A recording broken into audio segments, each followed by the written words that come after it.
você acompanha agora o Fatos em Foco, a sua revista eletrônica com notícias e entretenimento. Eu sou Maria Alice Dias e você vai ver agora os principais destaques de hoje.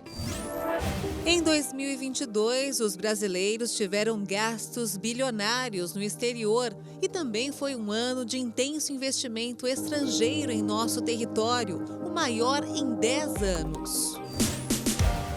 As histórias em quadrinhos completam 154 anos desde a primeira publicação do estilo em território nacional.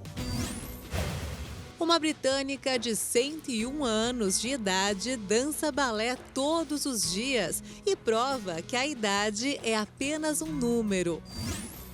2022 foi um ano de gastos bilionários de brasileiros no exterior.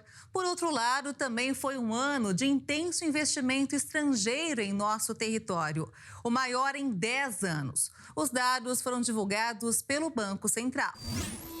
Situações como a pandemia, preço do dólar e principalmente o ritmo de crescimento da economia fez com que os brasileiros gastassem no exterior 12 bilhões e 800 milhões de dólares, cerca de 60 bilhões de reais em 2022. Os números foram confirmados pelo Banco Central. Com relação ao ano anterior, os valores gastos mais do que dobraram.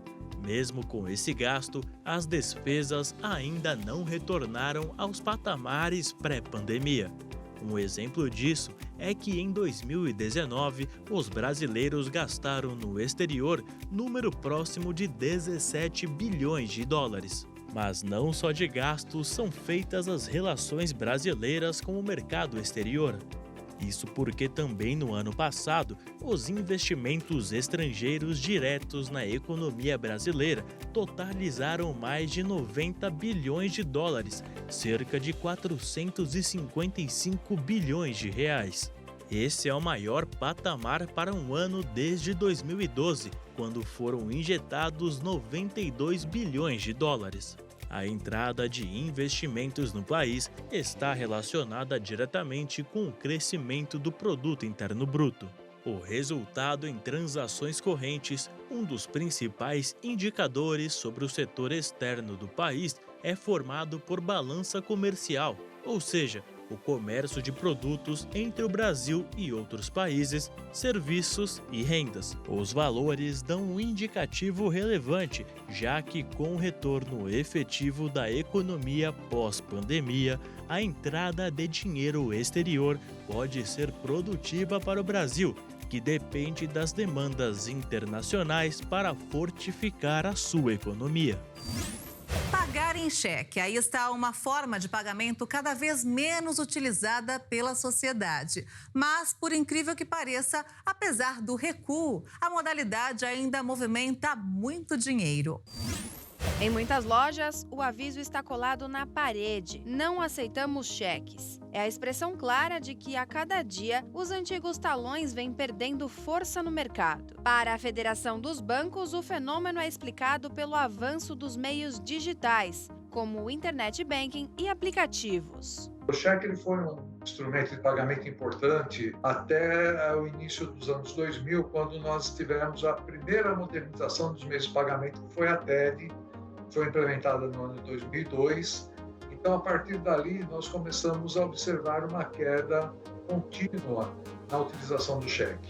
Nas ruas, uma breve enquete confirma a atual escassez do velho meio de pagamento. Só vi minha avó usar, nunca usei. Não, nunca usei. Eu acho que é pior que fazer Pix. Não. Caiu em desuso também, né, o cheque. É difícil, né, você ver as pessoas usando. E acho que as pessoas têm mais medo também. Transferência. Eu nunca precisei de cheque eu acho bem desnecessário.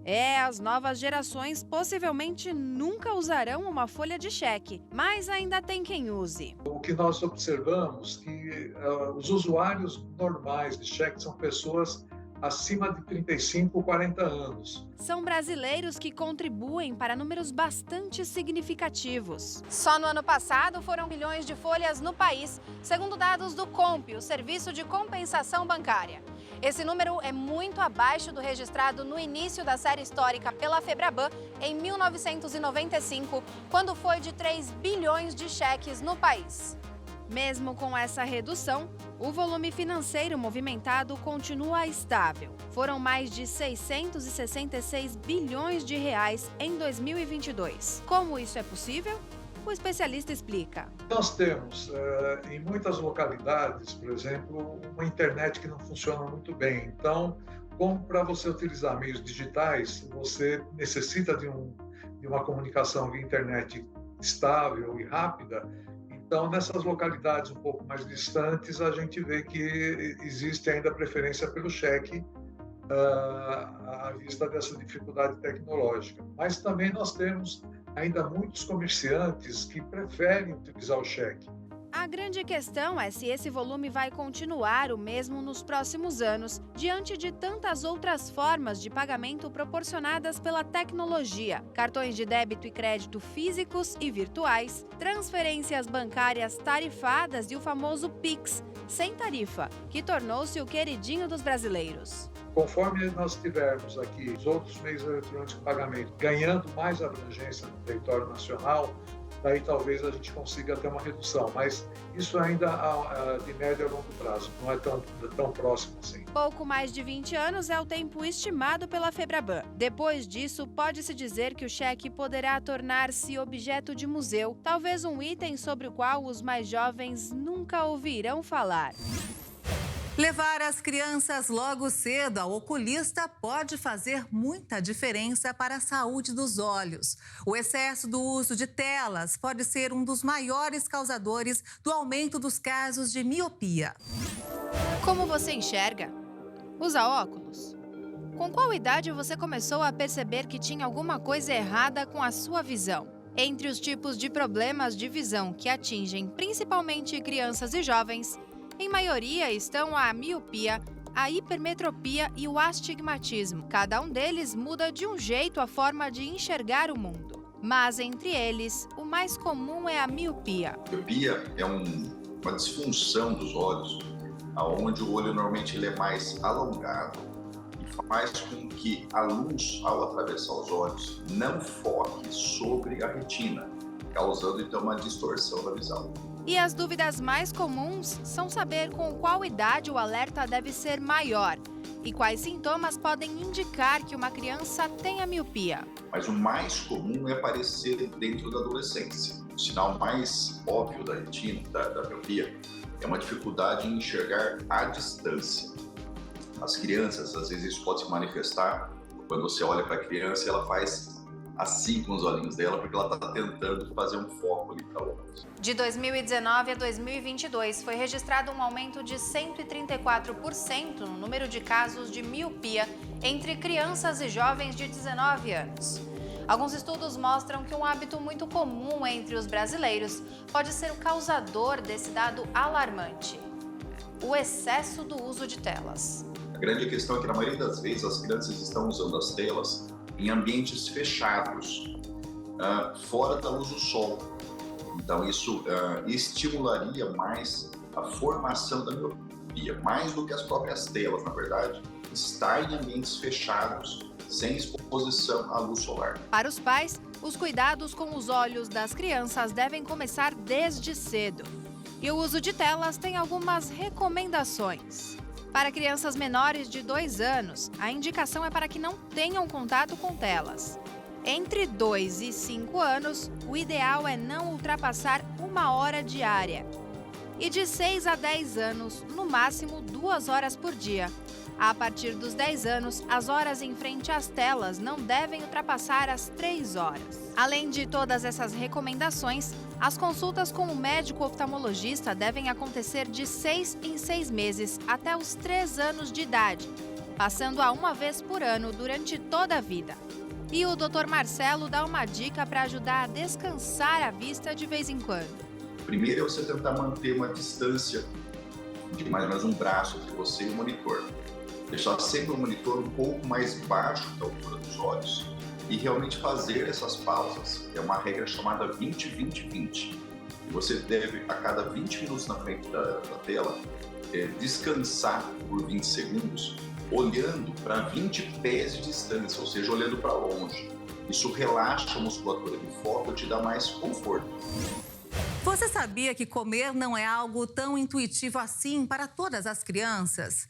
Pois é, os bebês precisam ser ensinados a partir dos 6 meses de idade a se alimentar com comida. É a chamada introdução alimentar e bem diferente do que se fazia antigamente, viu? O ideal é evitar a famosa papinha batida no liquidificador. Vamos ver. A partir dos 6 meses de vida, o bebê deixa de se alimentar exclusivamente do leite materno e passa para a fase da introdução alimentar. Esse período é importante para o desenvolvimento da criança, que começa a conhecer os alimentos. A introdução alimentar é o período, então, que a gente vai começar a oferecer o alimento para a criança, né? Que a gente precisa pensar que a criança nasce, 6 meses primeiro de vida dela, ela precisa ser alimentada de apenas leite.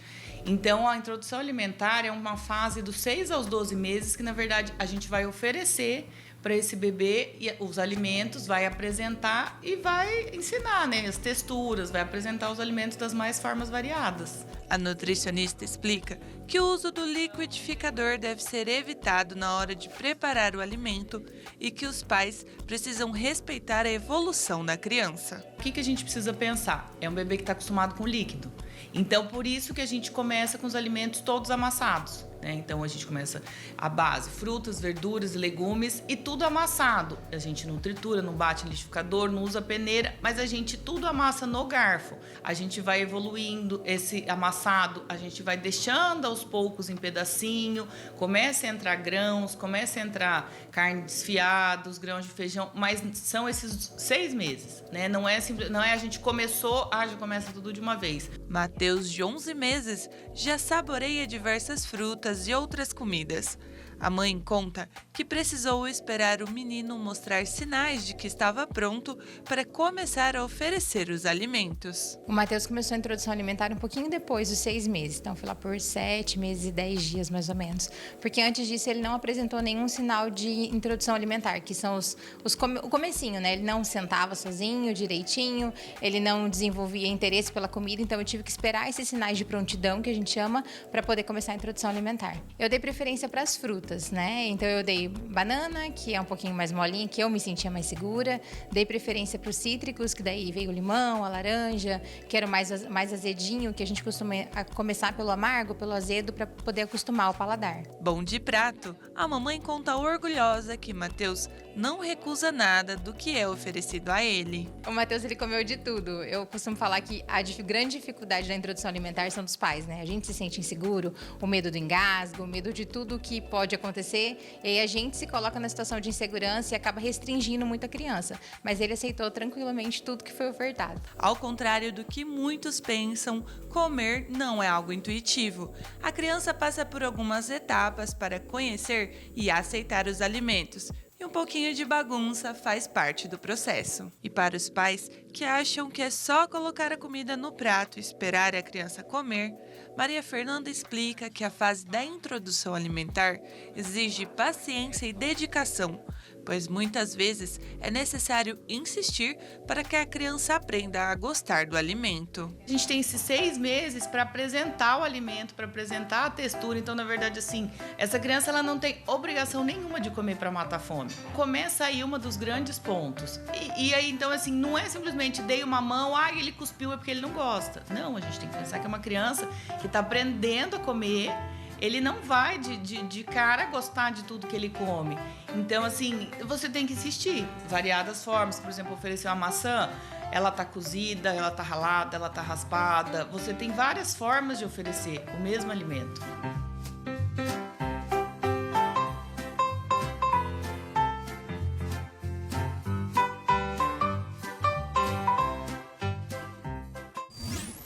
E olha só, uma rede de pizzaria dos Estados Unidos decidiu quebrar o recorde de maior pizza do mundo. A empresa fez uma de 1.300 metros quadrados e entrou para o livro dos recordes.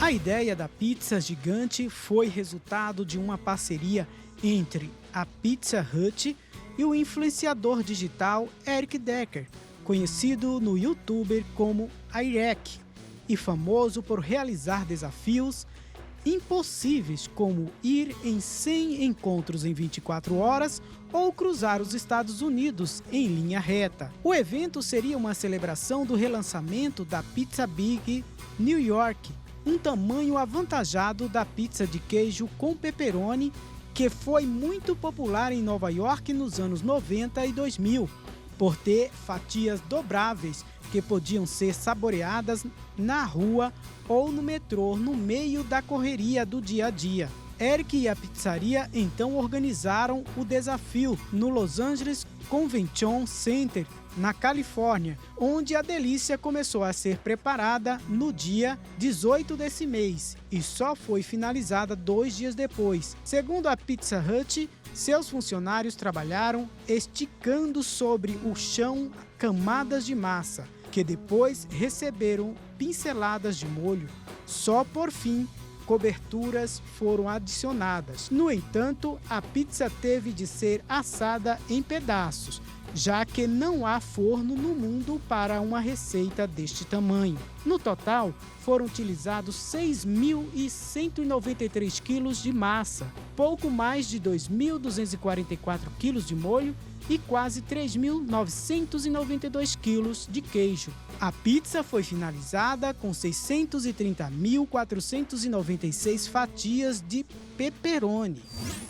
E um outro estudo recente mostrou que realizar movimentos curtos e intensos, como subir escadas, pode melhorar a saúde e aumentar a expectativa de vida. Para chegar a essa conclusão, os pesquisadores britânicos usaram dados de rastreadores fitness, coletados por um grande banco de dados médicos, de mais de 25 mil indivíduos que não se exercitavam regularmente, com idade média em torno de 60 anos, e os acompanharam ao longo de quase 7 anos. Os dados mostraram que aqueles que praticavam exercícios de 1 ou 2 minutos aproximadamente 3 vezes ao dia, como uma caminhada rápida enquanto se deslocava para o trabalho ou subir escadas rapidamente, mostraram uma redução de quase 50% no risco de mortalidade cardiovascular e aproximadamente 40% de morrer de câncer, em comparação com aqueles que não tinham momentos de condicionamento físico vigoroso. As recentes descobertas completam e justificam estudos anteriores. Em 2020, uma pesquisa mostrou que corridas de intensidade de 4 minutos aumentam a expectativa de vida da pessoa. Já um outro estudo de 2019 descobriu que subir escadas durante 20 segundos várias vezes ao dia melhora o condicionamento aeróbico. Além disso, pesquisadores ainda descobriram que repetir apenas intervalos de 4 segundos de atividade intensa pode aumentar a força ou neutralizar o custo metabólico de ficar sentado por longos períodos de tempo.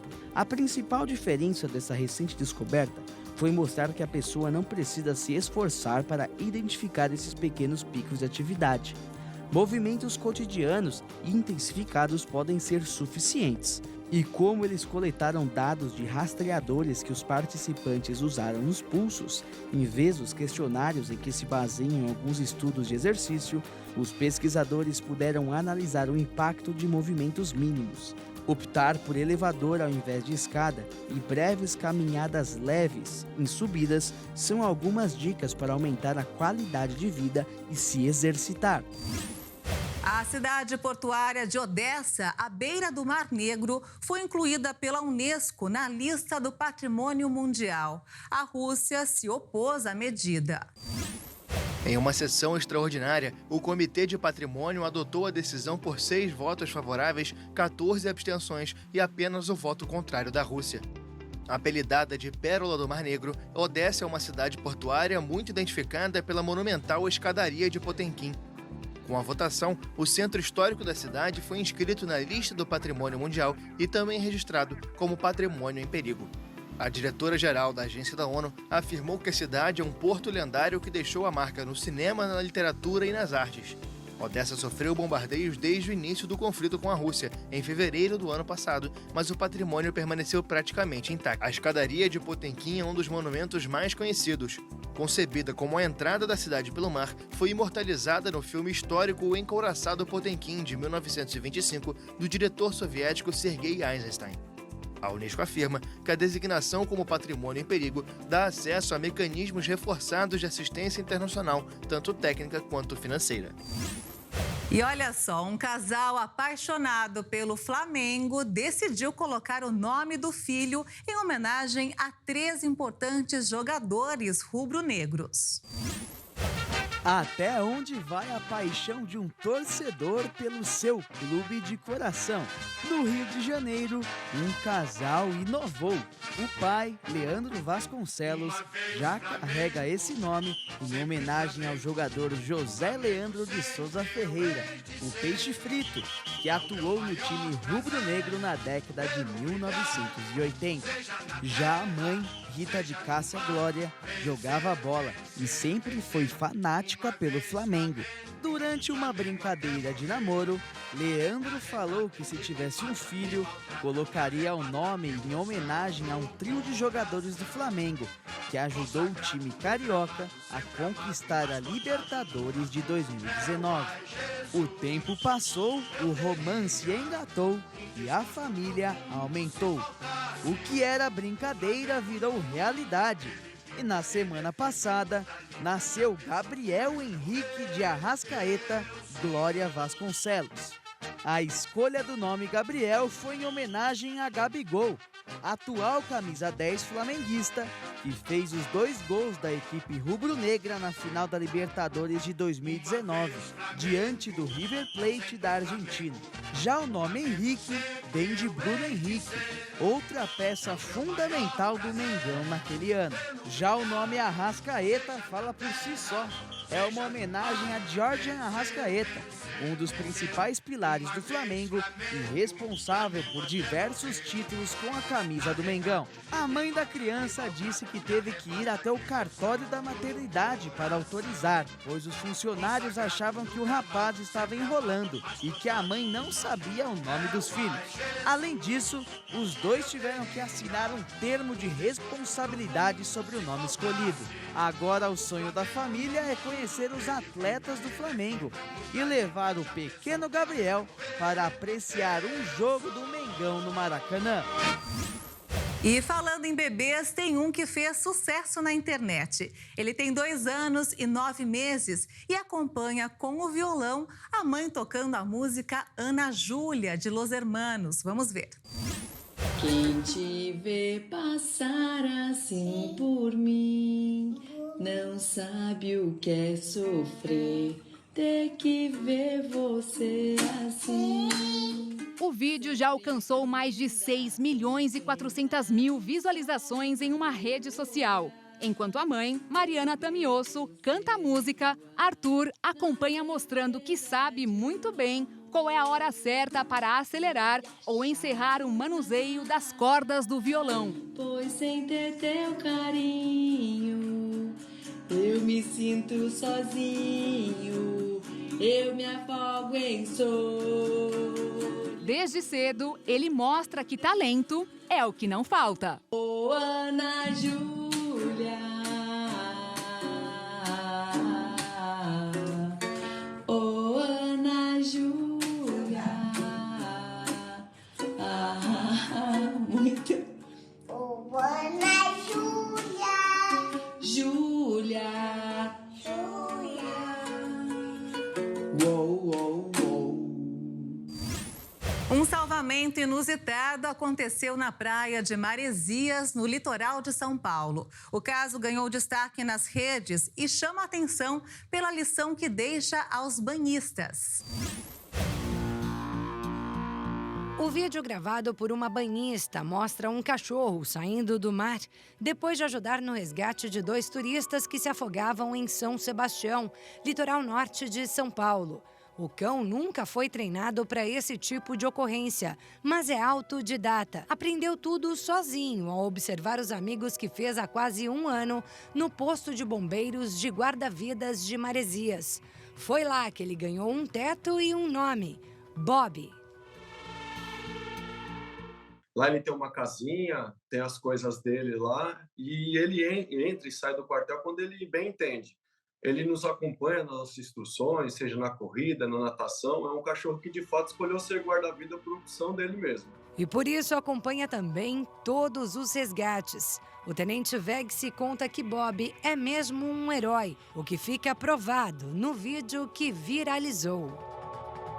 Nesse último salvamento, estava eu e o tenente Barros fazendo a prevenção de afogados pela praia, acompanhado, logicamente, pelo nosso amigo Bob, quando nós nos deparamos com um pai e uma filha que estavam na correnteza com aquelas pranchinhas de molibug pedindo por socorro. Prontamente, entramos para fazer o resgate e, como é de costume, o Bob entrou conosco.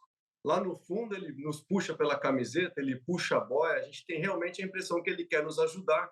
Graças a Deus, nós conseguimos tirar as vítimas e deixá-las num local seguro. Esse caso ficou conhecido depois que a capitã Caroline, porta-voz do Grupamento de Bombeiros Marítimo, postou nas redes sociais dela o vídeo que acabamos de ver na reportagem. Só que essa postagem não é importante apenas pela repercussão que ganhou, mas muito mais pela reflexão que nos traz sobre os cuidados que devemos ter com o mar. E são cuidados mais simples do que as pessoas imaginam, né? Então, por exemplo, ali você pode perceber que o mar estava, para quem não conhece, parece que estava calmo. Mas ali é uma corrente de retorno visível, que é uma corrente que acaba sugando as pessoas para o fundo, né? Então, certamente, ali tem uma placa de perigo e as pessoas, olhando essa placa de perigo, não devem entrar em qualquer lugar da divisa com o Rio de Janeiro até a divisa do Paraná. Nós temos guarda-vidas em diversas praias e todos eles são treinados para identificar os riscos e sinalizar esses riscos com essa placa de perigo. Além de passar longe de áreas sinalizadas como perigosas, a capitã recomenda que o banhista dê preferência a praias que tenham guarda-vidas. Se não tiver, redobre a atenção. Se você for a uma praia que não tenha guarda-vidas, não abusa, né? Não vai para o fundo, não, fica com água ali. Aquele ditado, água no umbigo, sinal de perigo, é muito real, porque enquanto a pessoa está com água no umbigo, ela consegue ter uma mobilidade caso ela caia num buraco, caso ela seja arrastada, caso venha uma onda e dê um caldo nela, né? Ou popularmente dê uma leva ela para o fundo. Se ela tiver com água no umbigo, ela consegue sair dessa situação. Agora, se ela tiver com água no peito, água no pescoço, e raramente ela vai conseguir se safar se ela não souber nadar e se ela não tiver um bom condicionamento para sair dessa situação. Outra recomendação é sobre o consumo de bebida alcoólica antes de entrar no mar. Mais de 95% das pessoas que morrem afogadas no litoral de São Paulo ingeriram pelo menos uma dose de álcool. Então, o álcool está extremamente atrelado ao afogamento. Por quê? Porque ela tira a noção da pessoa do que é perigoso ou não. E o tenente Vegsi tem outros alertas. Se não entrar no mar com objetos flutuantes, dá uma falsa sensação de segurança, evitar pedras e costeiras que são muito perigosas. São cuidados essenciais que todos devem ter na praia. Afinal, nem sempre haverá por perto um guarda-vidas, tampouco um cão-herói como Bob. Bob, ele é único e especial por natureza. Igual ao Bob, não existe outro. E olha só, um urso negro tirou cerca de 400 selfies em uma câmera de monitoramento de vida selvagem em um parque no Colorado, nos Estados Unidos. O urso, pra lá de curioso, resolveu mexer em uma câmera de vida selvagem, usada para monitorar a vida dos animais no espaço aberto, e protagonizou fotos no mínimo inusitadas. As câmeras são ativadas por movimentos e tiram uma fotografia quando sentem o movimento de um animal. Em seguida, elas gravam vídeos de 10 a 30 segundos. As informações das câmeras ajudam a equipe do parque a aprender sobre o comportamento da vida selvagem e a proteger áreas cruciais de seu habitat. Aliás, saber o número de ursos negros no estado é difícil devido à sua natureza. Mas, de acordo com a última estimativa realizada no ano de 2015, só no estado do Colorado haviam pelo menos 20 mil ursos. Já os cliques foram publicados pela administração do parque nas redes sociais. E não é que o urso saiu bem na foto? O Bioparque do Rio de Janeiro teve uma ideia para refrescar os animais durante o calor carioca, que tem chamado bastante a atenção dos visitantes. Os moradores do parque estão tomando picolés com sabores pra lá de exóticos, olha só. O leão Simba, símbolo do local, muda até o semblante quando recebe o picolé. Junto com ele, a onça pintada Poti, as lontras Eduardo e Mônica e os lobos-guará Luiz e Lobato também aproveitam a novidade para dar um alívio em meio às altas temperaturas do verão carioca. Feitos em diversos formatos e colocados dentro de recintos em locais fáceis de achar pelos animais. Para os carnívoros, o sabor do picolé é de sangue bovino misturado com água. Já os que comem apenas plantas ganham os de frutas. Os onívoros, que se alimentam tanto de outros animais quanto de plantas, são os mais privilegiados e possuem as duas opções no menu da estação. O uso de alimentos como esse é muito comum para tutores de pets. Além de causar uma sensação de refrescância, a prática ajuda a aumentar a sensação de bem-estar e estimula os sentidos para a alegria dos habitantes do Bioparque. Dados inéditos mostraram que as bilheterias dos cinemas brasileiros em janeiro superaram as do mesmo período do ano passado. No mês de férias escolares, foram arrecadados cerca de 140 milhões de reais durante 5 finais de semana, enquanto em 2022 o faturamento foi de aproximadamente 106 milhões de reais. Entre quinta-feira e domingo, a renda contabilizada foi de 21.260.000 reais para um público de 970.500 pessoas. O filme mais assistido do fim de semana foi O Gato de Botas 2, o último pedido que desbancou a bilheteria de Avatar, O Caminho da Água, pela primeira vez desde sua estreia. A animação da Disney foi a principal responsável pelo desempenho positivo dos cinemas neste início de ano. O líder da semana angariou 6.160.000 reais, ante 5.730.000 reais do segundo colocado. Na comparação por público, Gato de Botas 2 também venceu 309.000 espectadores contra 229.000 pessoas. Megan completou o pódio, teve renda de 3.970.000 reais e foi visto por 202.000 pessoas. Superou os estreantes O Pior Vizinho do Mundo, Alerta Máximo e A Profecia do Mal, que vieram na sequência. As histórias em quadrinhos completaram 154 anos desde a primeira publicação do estilo em território nacional, o que demonstra uma consagração das histórias para o público brasileiro. Também conhecidas como HQs, as histórias em quadrinhos são um modelo de leitura que mistura elementos textuais e visuais, criando a sensação de sequenciamento das cenas. Essa data visa homenagear este gênero literário, um grande responsável por apresentar e incentivar as crianças ao mundo da literatura. No Brasil, as histórias em quadrinhos surgiram em meados do século XIX, mas apenas se popularizou com o lançamento de clássicos como A Turma da Mônica, O Menino Maluquinho, entre tantos outros. A explicação para a escolha desta data está no fato de ter sido em 30 de janeiro de 1869 que foi publicada a primeira história de quadrinho brasileira, As Aventuras de Inhoquim, ou Impressões de uma Viagem à Corte, autoria do cartunista Ângelo Agostini, publicada no periódico Vida Fluminense. Nessa história é apresentada a imagem de um caipira, que se tornou um dos principais símbolos da cidade de Piracicaba, no estado de São Paulo.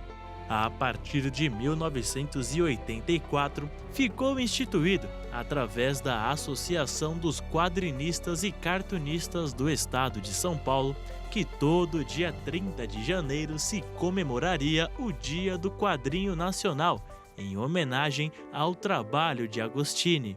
Desde então, anualmente, como parte das celebrações desta data, a associação organiza o Prêmio Ângelo Agostini, que tem o propósito de prestigiar os talentosos profissionais brasileiros que atuam na produção de histórias em quadrinhos. Seja em seus modelos infantis que têm o objetivo de entreter, ou nas grandes histórias de super-heróis, as HQs são uma febre longe de acabar o seu reinado. E até mesmo a Graça Editorial conta com publicações em quadrinhos. Um dos maiores exemplos é a Turminha da Graça, publicada de forma contínua desde 2005. Nas histórias, os personagens discutem temas atuais, ajudando as crianças a compreenderem o mundo. Os personagens também estão presentes em jogos, livros para colorir, bíblias e animações. Histórias como Ser Criança, Uma Lição Valiosa e A Verdadeira Fortaleza se tornaram um ótimo conteúdo para o uso na educação religiosa das crianças. Vamos ver agora as irmãs gêmeas italianas, Francesca e Maria Ricciardi, que juntas celebraram 200 anos. 100 anos de muita história cada uma. Os parentes das gêmeas, incluindo os 50 netos e bisnetos, celebraram o centenário com um grande bolo de aniversário escrito 200. Francesca disse que não imaginava que elas viveriam tanto. É um presente do Senhor chegar a esta idade. Com a vida que tivemos, nunca poderíamos chegar aos 100 anos. Francesca e Maria sempre trabalharam nos campos como agricultoras e bordadeiras e nunca se mudaram de sua pequena aldeia no sudeste da Itália. O prefeito da cidade também foi homenageá-las. E olha só, uma britânica de 101 anos de idade dança balé todos os dias. Uma das mulheres mais velhas do Reino Unido prova que a idade é apenas um número. Para Dinky Flowers, o segredo de sua longevidade e saúde estão na dança. É assim que ela foge um pouco da rotina diária e encontra diversão. A paixão pelo balé começou quando a jovem senhora tinha apenas 3 anos de idade.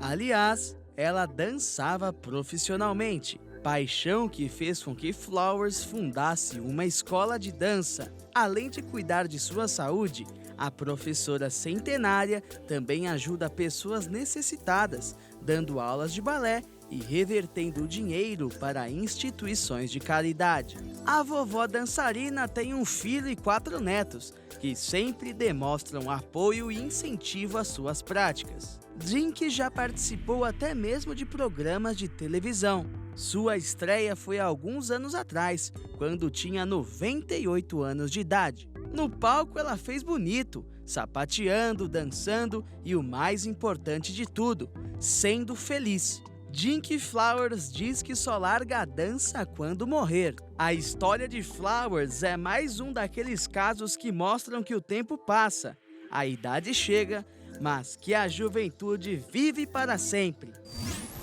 E o Fatos em Foco fica por aqui. Se quiser rever as reportagens dessa edição, acompanhe as nossas redes sociais. Obrigada pela sua companhia e um excelente fim de semana para você. Tchau!